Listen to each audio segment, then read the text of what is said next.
Corona महामारी के वक्त बैंकों ने बदले नियम। क्या 30 जून के बाद बदल जाएंगे बैंकों के नियम?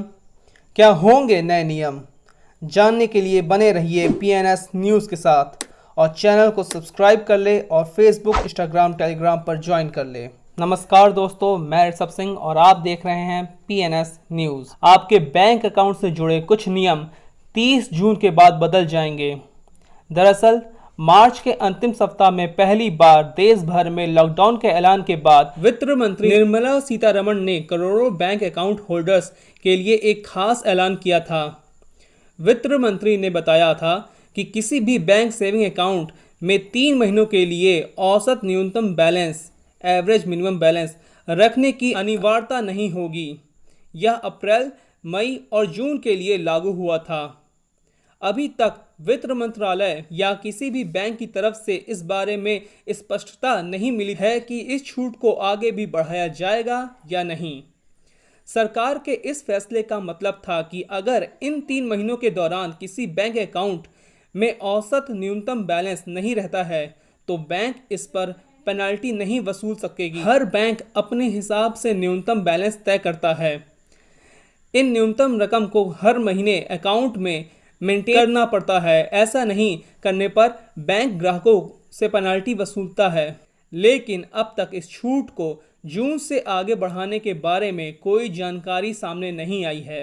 एसबीआई नहीं वसूलेगी मिनिमम बैलेंस चार्ज। केंद्र सरकार के ऐलान के पहले ही भारतीय स्टेट बैंक ने कहा था कि वो सभी सेविंग बैंक अकाउंट और औसत न्यूनतम बैलेंस की बाध्यता को खत्म कर रहा है। देश के इस सबसे बड़े बैंक ने 11 मार्च को एक बयान जारी कर कहा, एसबीआई के सभी 44.51 करोड़ सेविंग बैंक अकाउंट पर औसत न्यूनतम बैलेंस नहीं रखने पर कोई चार्ज नहीं लिया जाएगा। इसके पहले मेट्रो शहरों में एसबीआई सेविंग अकाउंट में न्यूनतम 3,000 रुपये रखना अनिवार्य था। इसी प्रकार अर्ध शहरी और ग्रामीण क्षेत्रों के लिए यह रकम 2,000 रुपये और 1,000 रुपये था। मिनिमम बैलेंस नहीं रखने पर एसबीआई ग्राहकों से 5 से 15 रुपये प्लस टैक्स वसूलता है। एटीएम विड्रॉल चार्ज से भी मिली थी राहत।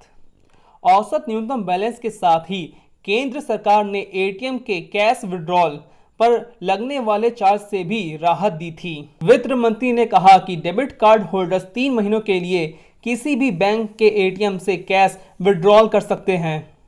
इसके लिए उन्हें कोई चार्ज नहीं देना होगा।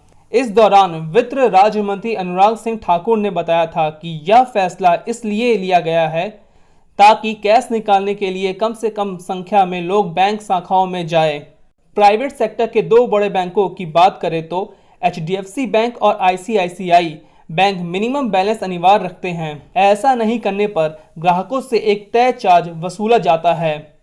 हालांकि सरकार द्वारा 3 महीने की छूट इन बैंकों पर भी लागू है।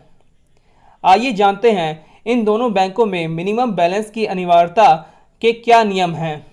एचडीएफसी बैंक में क्या है मिनिमम बैलेंस का नियम? अगर मेट्रो या शहरी क्षेत्रों में किसी ग्राहक ने एचडीएफसी बैंक में सेविंग अकाउंट खोल रखा है तो उनके लिए अपने खाते में कम से कम 10,000 रुपये हर महीने रखना अनिवार्य है। इसी प्रकार अर्ध शहरी और ग्रामीण क्षेत्रों में यह लिमिट 5,000 रुपये और 2,500 रुपये की है। ग्रामीण क्षेत्रों में सेविंग अकाउंट में अगर कोई 2,500 रुपये नहीं रखता है तो उन्हें 1 साल 1 दिन के लिए कम से कम 10,000 रुपये का फिक्स डिपॉजिट करना अनिवार्य होता है।